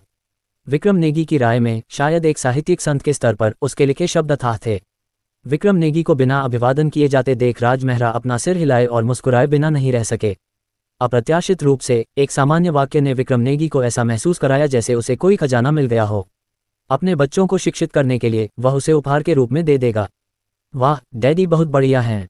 डैडी टीचर के लिए भी टीचर हो सकते हैं। मुझे डैडी को और टीचर कहना होगा। अनन्या और बाकी लोगों ने उत्साह से ताली बजाई। अलीशा ने अचानक राज मेहरा को एक नया उपनाम दिया। राज मेहरा ने प्यार से अलीशा की नाक खुजाई। बेबी, क्या तुम्हें डैडी को ओल्ड टीचर कहने से डर नहीं लगता कि मैं बूढ़ा हो जाऊंगा? क्या ऐसा होगा? अलीशा ने तुरंत एक नर्वस भाव प्रकट किया। उसने अपना सिर झुकाया और एक पल के लिए सोचा। डैडी तो डैडी हैं, भले ही तुम टीचर बन जाओ, तुम फिर भी हमारे डैडी हो। ठीक कहा, तुम बहुत होशियार हो। राज मेहरा ने छोटी लड़की के गोल मटोल चेहरे को प्यार से चूमा। पिताजी, आपको हमें भी चूमना होगा। अनन्या, रिया और राधिका ने अपने चेहरों की ओर इशारा किया। ठीक है। राज मेहरा को स्वाभाविक रूप से अपनी बेटियों को एक एक करके संतुष्ट करना पड़ा। चुंबनों के बाद राज मेहरा अपनी बेटियों को पढ़ाने के लिए तैयार हो गए। परम रहस्यवादी सूत्र के साथ उनके दिमाग में ज्ञान असामान्य रूप से समृद्ध था। ये खगोल विज्ञान से लेकर स्थानीय संस्कृति तक सब कुछ समाहित था। वह सब कुछ जानते थे। अपनी 4 बुद्धिमान बेटियों का सामना करते हुए उन्हें विश्वास था कि वह उन्हें ज्ञानवान प्रतिभाशाली बना सकते हैं। कक्षा को सुविधाजनक बनाने के लिए राज मेहरा ने विशेष रूप से एक नौकर को काम के लिए एक कारीगर खोजने के लिए कहा और एक शीर्ष स्तरीय नानमू का उपयोग करके एक ब्लैकबोर्ड बनाया। नौकर और कारीगर न केवल राज मेहरा की बुद्धि से प्रभावित थे बल्कि वे उनकी रचनात्मक सोच पर भी आश्चर्यचकित थे। छोटी लड़कियों में और भी अधिक रुचि थी और उन्होंने लंबे समय तक ब्लैकबोर्ड का अध्ययन किया। इसके बाद राज मेहरा ने उन्हें लिखने और पढ़ाने के लिए इस ब्लैकबोर्ड का उपयोग किया। अनजाने में 2 घंटे बीत चुके थे और छोटी लड़कियां अभी भी आनंद ले रही थीं। उन्होंने पाया कि उनके पिता ने जो पढ़ाया वह वास्तव में दिलचस्प था। ये ग्रैंड ट्यूटर द्वारा सिखाई गई बातों से कहीं ज्यादा दिलचस्प था। हालांकि इतने लंबे समय के बाद छोटी लड़कियां थोड़ी थकी हुई थीं। ये देखकर राज मेहरा ने उन्हें थोड़ी देर आराम करने और नौकरों द्वारा परोसे गए कुछ केक और फल खाने के लिए कहा। जब बाकी 3 बहनें खाना खा रही थीं, रिया चुपके से राज मेहरा के पास आए। उसने चुपके से राज मेहरा को दिखाने के लिए एक कागज का टुकड़ा निकाला। पिताजी, मैं ये शब्द कैसे पढ़ूं? राज मेहरा ने देखने के लिए अपना सिर नीचे किया। राज मेहरा मुस्कुराए। इसे शेक कहते हैं। ओह ओह, रिया ने सिर हिलाया। राज मेहरा ने देखा कि छोटी लड़की की अभिव्यक्ति थोड़ी असामान्य थी, इसलिए उसने पूछा, क्या ऐसा हो सकता है कि तुम्हें याद नहीं है कि यह शब्द क्या है? रिया ने शर्म का संकेत दिया और सिर हिलाया। ये सही है, ट्यूटर ने मुझे पहले भी कई बार पढ़ाया था लेकिन मैं जल्दी ही भूल जाती थी। मेरी बहनें एक बार में सब कुछ याद कर लेती हैं लेकिन मैं हमेशा भूल जाती हूँ। उसने उलझन भरे भाव से राज मेहरा की बांह को गले लगाया। पिताजी, क्या मैं उनसे ज्यादा मूर्ख हूँ? बिल्कुल नहीं। राज मेहरा ने उसका छोटा सा सिर सहलाया। तुम सब एक जैसे होशियार हो। उसे आखिरकार समझ में आ गया कि रिया को ये शब्द याद न होने की वजह से वह थोड़ी कमतर महसूस कर रही थी। तो फिर मैं हमेशा क्यों भूल जाती हूँ? रिया ने अपनी बड़ी बड़ी आंखें झपकाईं। परफेक्ट फादर प्रोग्राम के साथ राज मेहरा को स्वाभाविक रूप से इसका कारण पता था। उसने धीरे से कहा, वास्तव में हर बच्चे के पास ऐसे शब्द होंगे जो उसे सीखने की अवधि के दौरान याद नहीं रह पाएंगे, लेकिन पिताजी के पास ये सुनिश्चित करने का एक जादुई तरीका है कि तुम कभी नहीं भूलोगे। प्रोग्राम के जरिए उसे पता था, अगर वह बच्चों को तेजी से पढ़ना सिखाना चाहता था तो उसे उन्हें पढ़ाना ही था। सबसे अच्छा तरीका था उन्हें शिक्षण प्रक्रिया का आनंद लेने देना। वह ज्वलंत कहानियों या नर्सरी राइम्स के साथ उनकी यादों को गहरा करता। तो जल्दी करो और मुझे बताओ पिताजी। रिया के चेहरे पर अधीरता थी। राज मेहरा मुस्कुराए और कहा, यह एक बच्चों का गीत है, इसे डैडी के साथ गाओ। इसके साथ ही उन्होंने संशोधित बच्चों का गीत गाना शुरू कर दिया। जब तक आप दादी पुल तक नहीं पहुंच जाते तब तक हिलाओ हिलाओ हिलाओ। दादी पुल पर गंदगी के 3 ढेर हैं, मेरे साथ हिलाओ। मैंने पूछा कि गंदगी को क्या कहा जाता है। इसका नाम भी शेक था। इसे गाने के बाद रिया की आंखें चमक उठीं। गंदगी के 3 ढेर को शेक भी कहा जाता है।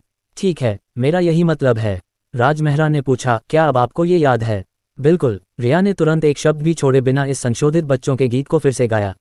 डिंग। इस समय सिस्टम की यांत्रिक आवाज सुनाई दी। आपने अपनी दूसरी बेटी को एक नया शब्द याद रखना सिखाया। इनाम, कैस सेक्रेड बॉडी। अध्याय 38। रिया को एक शब्द याद रखने में मदद करने के बाद कैस सेक्रेड बॉडी को पुरस्कृत करना। ये प्रणाली वास्तव में उदार थी। जब राजमेहरा ने सिस्टम द्वारा दिए गए इनाम को देखा तो वह बहुत खुश हुआ। कैस सीक्रेट बॉडी एक अत्यंत दुर्लभ जन्मजात दिव्य शरीर था। वर्तमान में ये 9 स्वर्ग अमर क्षेत्र में दिव्य शरीर रैंकिंग में पहले स्थान पर था। इस पवित्र शरीर के साथ कोई व्यक्ति ब्रह्मांड में अराजकता के भ्रामक केंद्र से अंतहीन दाव शक्ति प्राप्त कर सकता था। ये तब तक जारी रह सकता था जब तक कि उसका मांसल शरीर पैरागॉन क्षेत्र के महान चक्र तक नहीं पहुंच जाता और वह अजेय हो जाता। ये कहा जा सकता है कि यह एक प्रकार का आलसी व्यक्ति संविधान था जिसे साधना की आवश्यकता नहीं थी। हालांकि इसने इसे असामान्य रूप से शक्तिशाली होने से नहीं रोका। अगर राजमेहरा ने कहा कि वह दुखी है तो ये झूठ होगा। डिंग, क्या आप पुरस्कार निकालना चाहते हैं? निकालें। तुमने सफलतापूर्वक अराजकता पवित्र शरीर को बाहर निकाल लिया है। उस पल में राजमेहरा ने अपने शरीर में एक बड़ा बदलाव महसूस किया। सभी हड्डियां, मेरिडियन, मांस और रक्त वाहिकाएं टूट गईं और कणों के साथ फिर से जुड़ गईं। ऐसा लगा जैसे उसके शरीर का अंदरूनी हिस्सा अरबों ग्रहों वाले ब्रह्मांड में बिखर गया हो और यह एक नए नियम के अनुसार व्यवस्थित और इकट्ठा हो रहा हो। कुछ ही सेकंड में यह व्यवस्था पूरी हो गई। राजमेहरा ने महसूस किया कि उसकी हर कोशिका अंतहीन अराजकता के केंद्र के साथ प्रतिध्वनित हो रही थी। भले ही वह हिले नहीं, लेकिन वह शून्य के माध्यम से अपने शरीर में दाव बल को अवशोषित कर सकता था। एक शीर्ष दिव्य शरीर से जैसी उम्मीद थी। ये वास्तव में बहुत शक्तिशाली है। राजमेहरा ने इसे ध्यान से महसूस करने के बाद वह भावनाओं से आहें भरने से खुद को रोक नहीं सका। पिताजी, क्या मैंने अच्छा नहीं गाया? रिया ने राजमेहरा को अचंभित देखा और उसका दिल तुरंत कस गया। राजमेहरा जल्दी से होश में आया और मुस्कुराते हुए अपना सिर हिलाया। बिल्कुल नहीं, रिया ने बहुत अच्छा गाया।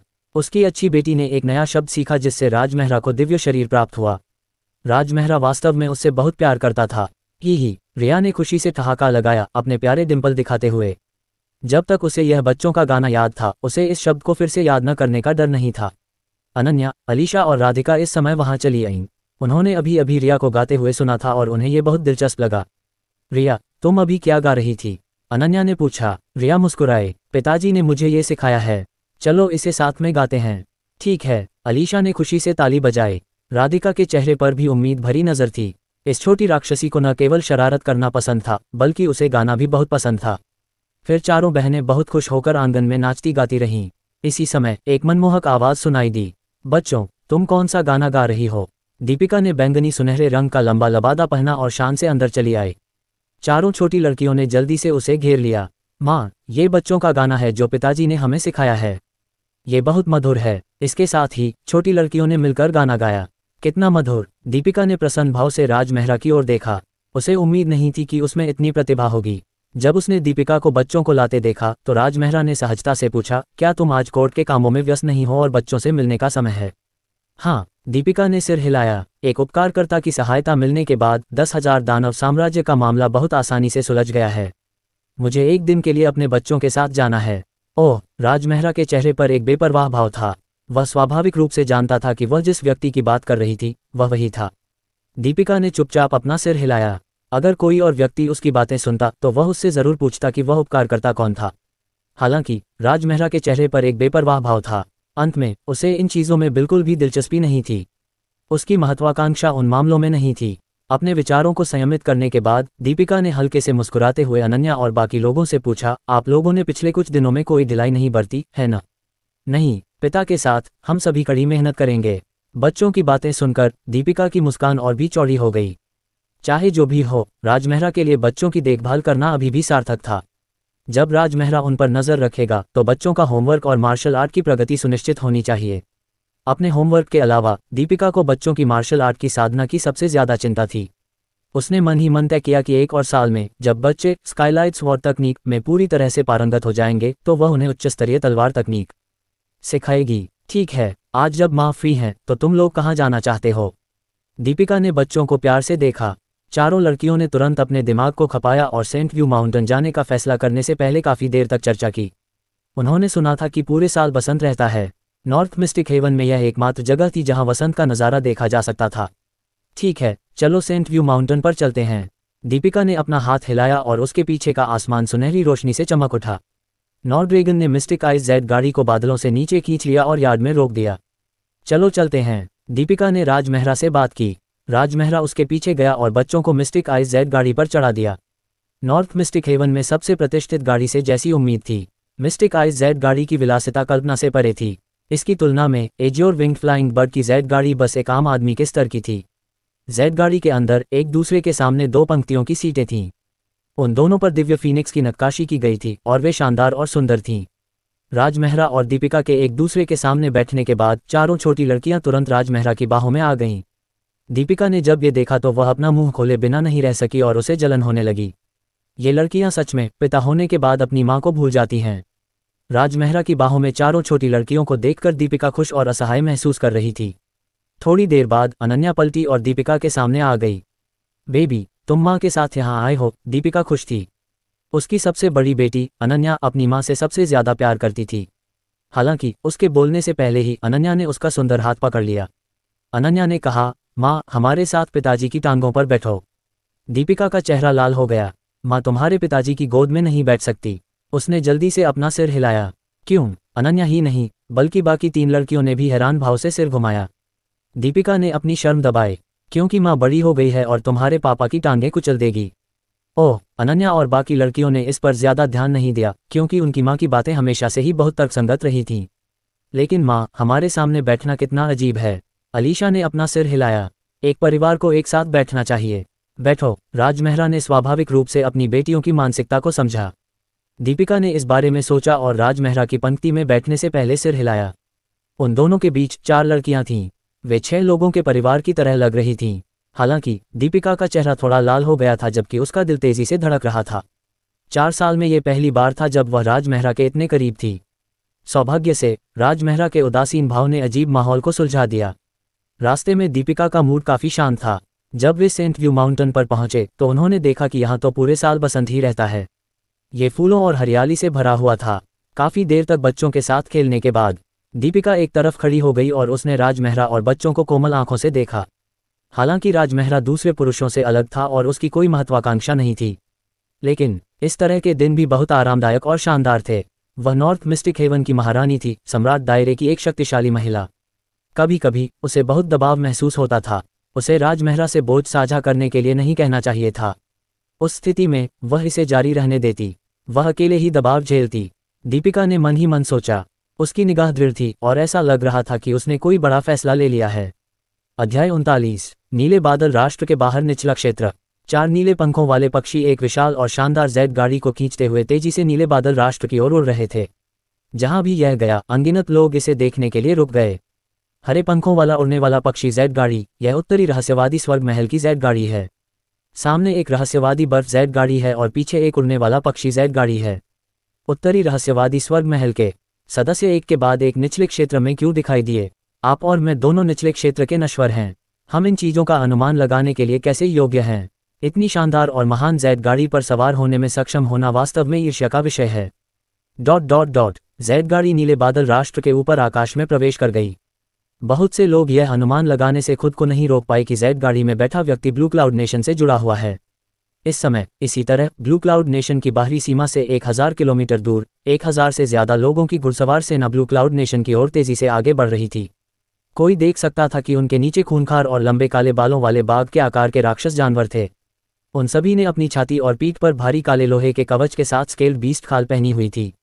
उनमें से हर एक ने अपने हाथों में भारी हथियार पकड़े हुए थे और एक आक्रामक आभा के साथ बाघ के आकार के राक्षस जानवर पर सवार थे। जब उन्होंने उन्हें देखा तो ब्लू क्लाउड नेशन की सीमाओं के बाहर रहने वाले सभी निवासियों के चेहरे पर डर के भाव थे। ऐसा इसलिए था क्योंकि ये लोग ब्लू क्लाउड नेशन के 100,000 किलोमीटर के भीतर सबसे ज्यादा क्रूर अस्तित्व थे। वे इन्फर्नो जनजाति के योद्धा थे। इन्फर्नो जनजाति में कुल 13 मिलियन लोग थे। वे बहादुर पैदा हुए थे और युद्ध में अच्छे थे और राक्षस जानवरों को वश में करने में अच्छे थे। वे जहां भी जाते लाशें हर जगह होती और खून नदियों की तरह बहता। ऐसा कोई जघन्य काम नहीं था जो उन्होंने न किया हो। ब्लू क्लाउड नेशन के लोग उन्हें देखकर डर गए।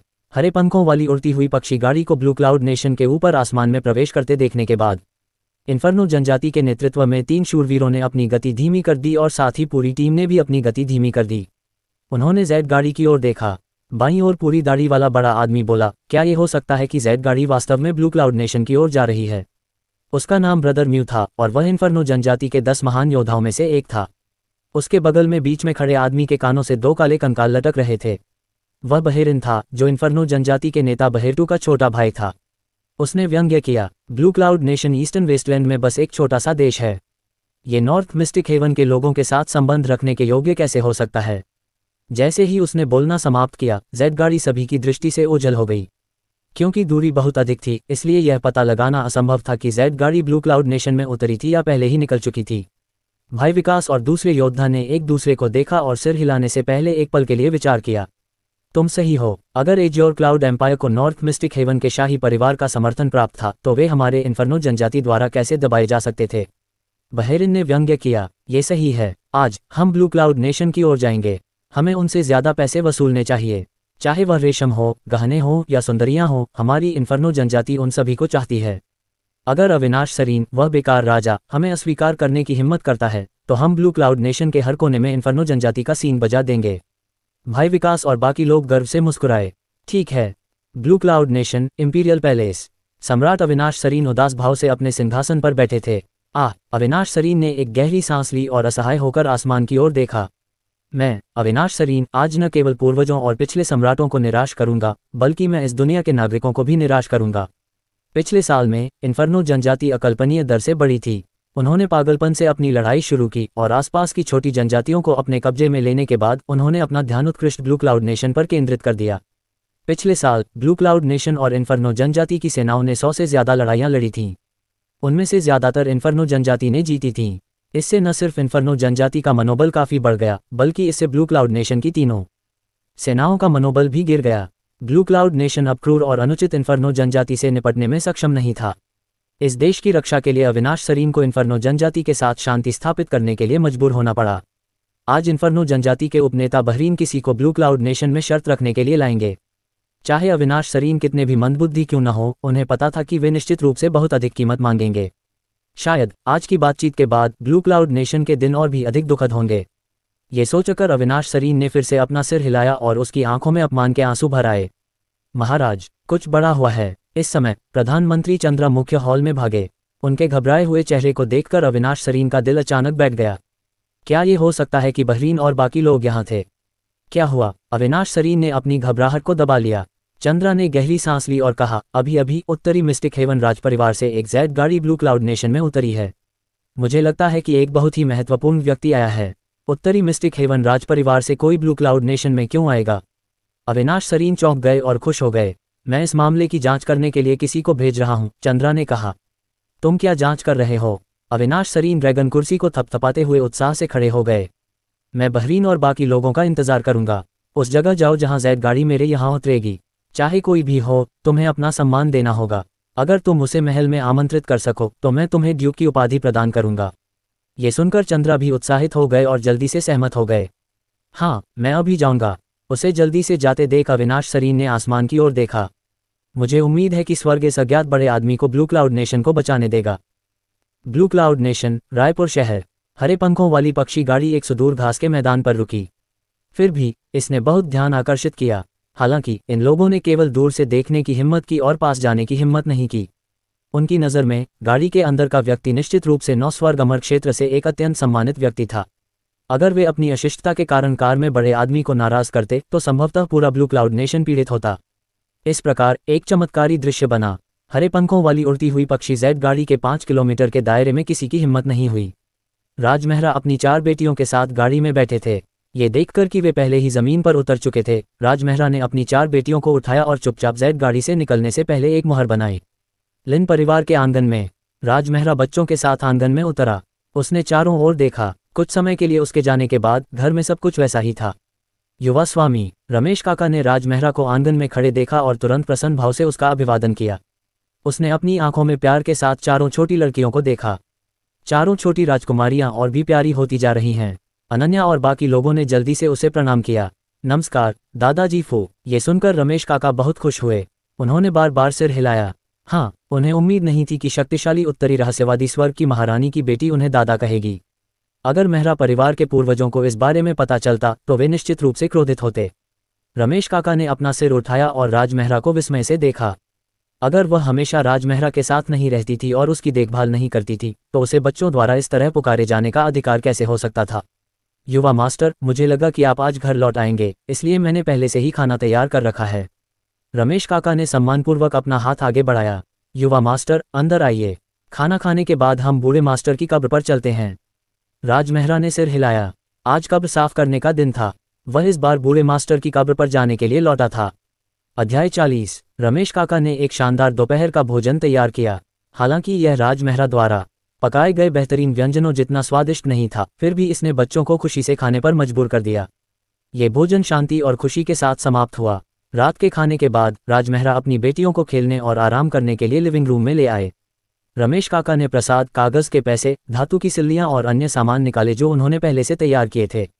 चारों लड़कियां तुरंत ही उस चीज की ओर आकर्षित हो गईं जो उन्होंने निकाली। अनन्या ने उत्सुकता से पूछा, पिताजी, दादाजी फू ने क्या निकाला है? रिया ने राज मेहरा का हाथ हिलाया और प्रसाद की ओर इशारा किया। पिताजी, हम पहले ही खा चुके हैं। वे चीजें किस लिए हैं? अलीशा ने इधर उधर देखा और अपना सिर हिलाया। कोई और खाना नहीं चाहता। राधिका ने कुछ नहीं कहा।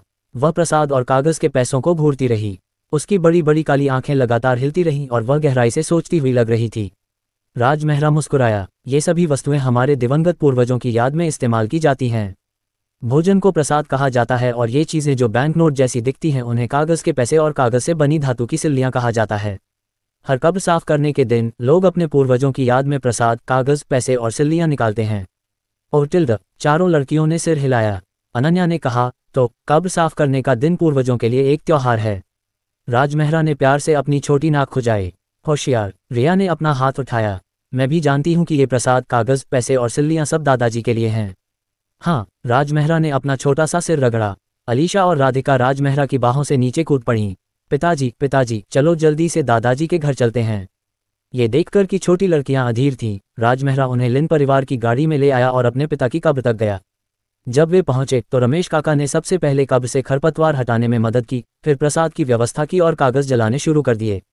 अनन्या और बाकी लोगों ने अपनी आंखें चौड़ी की और देखा कि कागज के पैसे और धातु की सिल्लियां जलकर राख हो गईं। तो इस तरह से दादाजी को कागज के पैसे और सिल्लियां दी जाती हैं। चारों लड़कियां प्रबुद्ध दिखीं। फिर उन्होंने एक दूसरे को देखा और एक ही समय में सिर हिलाया, जैसे कि वे एक मौन समझौते पर पहुंच गई हों। फिर जैद मोती ने कीमती आध्यात्मिक मोतियों की एक माला निकाली। रिया ने अपने हाथ में पहनी हुई सबसे बढ़िया कीमती जैद निकाली। अलीशा ने अपने हाथ की बैंगनी सुनहरी अंगूठी खोली। राधिका ने अपनी जेब से एक कांच का मोती निकाला जो अमर क्यूई उत्सर्जित कर रहा था। चारों छोटी लड़कियां एक साथ आगे बढ़ीं और अपने हाथों में मौजूद चीज़ों को आग में फेंक दिया। दादाजी, ये क्रिम्सन स्पिरिट बीड है जो मैंने आपको दिया था।